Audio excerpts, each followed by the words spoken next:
प्रिय विद्यार्थी भैया बहनों, आपके सामने राष्ट्र का स्वरूप व्याख्या भाग 7 आज प्रस्तुत है। पृथ्वी के विशाल प्रांगण में सब जातियों के लिए समान क्षेत्र है। समन्वय के मार्ग से भरपूर प्रगति और उन्नति करने का सबको एक जैसा अधिकार है। किसी जन को पीछे छोड़कर राष्ट्र आगे नहीं बढ़ सकता। अतएव राष्ट्र के प्रत्येक अंग की सुध हमें लेनी होगी। राष्ट्र के शरीर के एक भाग में यदि अंधकार और निर्बलता का निवास है तो समग्र राष्ट्र का स्वास्थ्य उतने अंश में असमर्थ रहेगा। इस प्रकार समग्र राष्ट्र को जागरण और प्रगति की एक जैसी उदार भावना से संचालित होना चाहिए। इस गद्यांश में वासुदेव शरण अग्रवाल जी ने इस बात पर बल दिया है कि इस पृथ्वी पर, इस धरती पर रहने वाले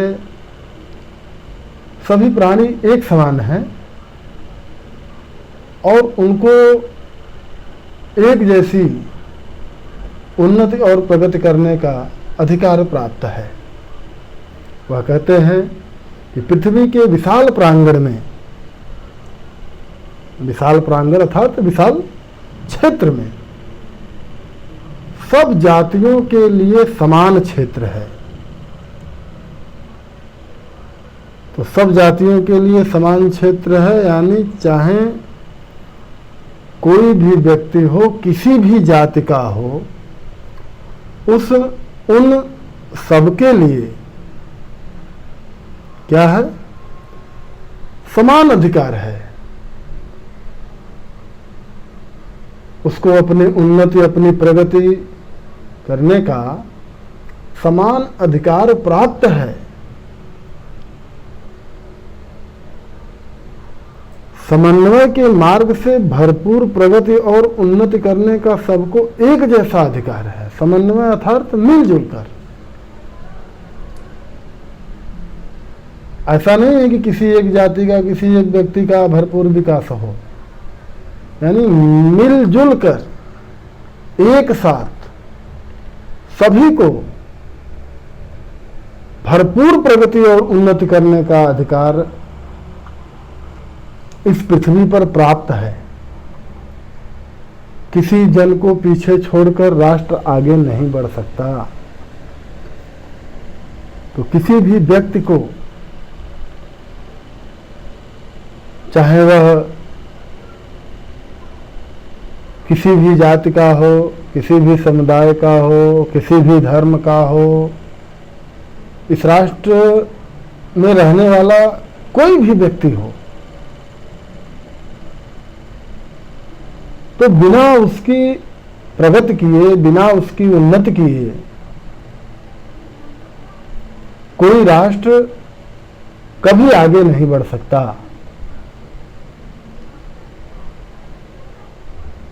अतएव राष्ट्र के प्रत्येक अंग की सुध हमें लेनी होगी। तो इसलिए उसके प्रत्येक अंग की, यानी यूं कह लें प्रत्येक अंग से तात्पर्य कि उसके प्रत्येक क्षेत्र की, जंगल है, पहाड़ है, गांव है, नगर है, अनेक प्रकार की जातियां हैं, तो इन सभी के विकास, सभी की प्रगति के बारे में सोचना होगा।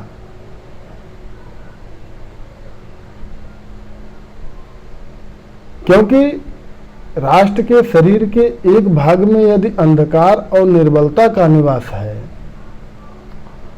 तो समग्र राष्ट्र का स्वास्थ्य उतने अंश में असमर्थ रहेगा।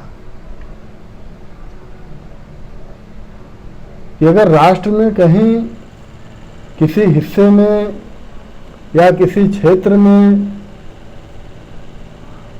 प्रगति नहीं हो पाई है, वहाँ के लोग आज भी जीवन की मूलभूत सुविधाओं से वंचित हैं, तो राष्ट्र का, तो समग्र राष्ट्र का स्वास्थ्य यानी राष्ट्र की प्रगति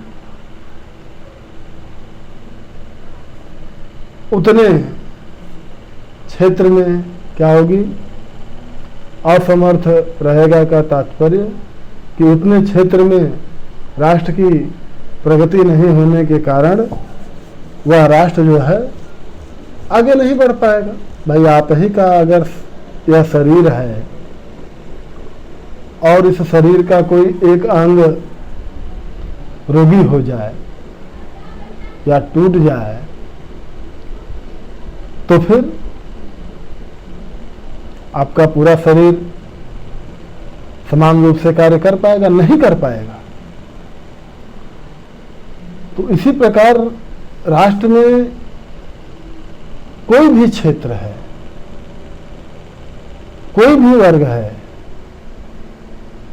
प्रत्येक की सुध हमें लेनी पड़ेगी, और अगर नहीं लेंगे तो समग्र राष्ट्र के उतने भाग में क्या होगा, पिछड़ापन, अशिक्षा, और जिसके कारण से विद्रोह, अशांति, इस प्रकार के स्वर वहां फूटेंगे जो राष्ट्र की एक समस्या के रूप में उभर कर सामने आएंगे।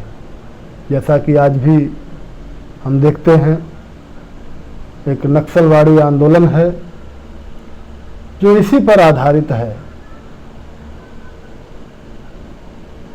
तो हमारे कहने का मतलब कि वह भी जब राष्ट्र के अंग हैं तो वहां पर भी सड़कें बननी चाहिए, बिजली पहुंचनी चाहिए, उनको भी शिक्षा दीक्षा मिलनी चाहिए, तो राष्ट्र जो है मजबूत रहेगा। ऐसा कुछ कारणों से नहीं हो पाया जिसके कारण से वह क्षेत्र पिछड़े ही रह गए, और इसके कारण हमारा संपूर्ण राष्ट्र जो है प्रभावित होता है। इस प्रकार समग्र राष्ट्र को जागरण और प्रगति की एक जैसी उदार भावना से संचालित होना चाहिए। तो कहते हैं कि इसलिए समग्र राष्ट्र को, अर्थात राष्ट्र में रहने वाले जितने भी लोग हैं, उन सभी को जागरण अर्थात जागृति और प्रगति, कि वह सभी लोग इस बात को जाने कि हमारे देश के, हमारे राष्ट्र के किसी हिस्से में कोई तकलीफ है, वहाँ संसाधन नहीं पहुँच पाए, तो इसकी चिंता करें। तो इस प्रकार वह एक उदार दृष्टिकोण अपनाएं कि नहीं भाई, वहाँ पर भी जैसी सुविधा नगरों में है वैसी ही सुविधा सुंदरवन के जंगल में रहने वाले लोगों को भी चाहिए। तो इस प्रकार की उदार भावना को अपनाएं और संकुचित दायरे से बाहर निकलें, तभी राष्ट्र की उन्नति और उसकी प्रगति सही मायने में हो सकेगी।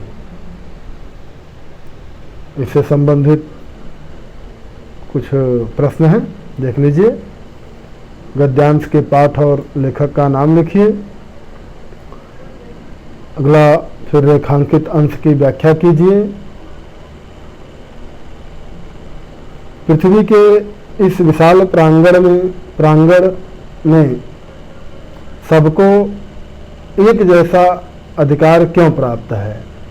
यहाँ प्रांगण में लिखना मैं भूल गया, चलिए आप लिख लीजिएगा, कोई बात नहीं। हमें राष्ट्र के प्रत्येक अंग की सुध क्यों लेनी होगी? समस्त देशवासियों को कैसी भावना से संचालित होना चाहिए। आज के लिए इतना ही।